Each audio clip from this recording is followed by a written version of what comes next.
cả thiên lung khó về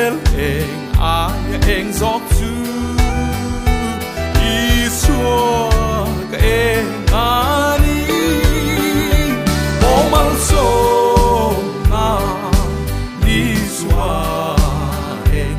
muốn lên lòng na ina lâu kha lal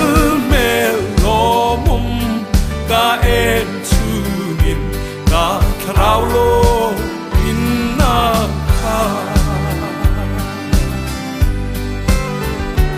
alpaca polin katin lunga kamuana tuya lua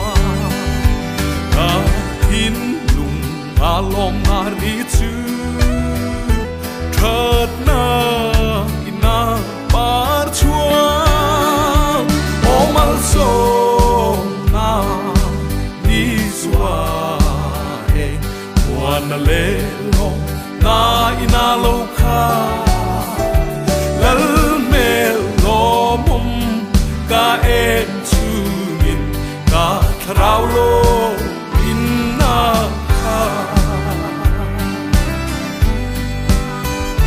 ka thin lung nga lom a oma be se na le fa na som na in min vu van lom na min fiati omal som na ni zwa e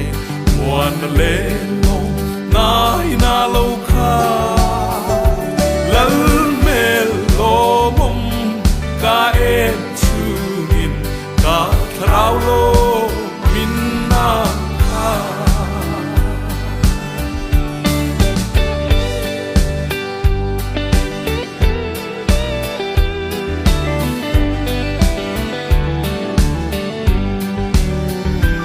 alpaca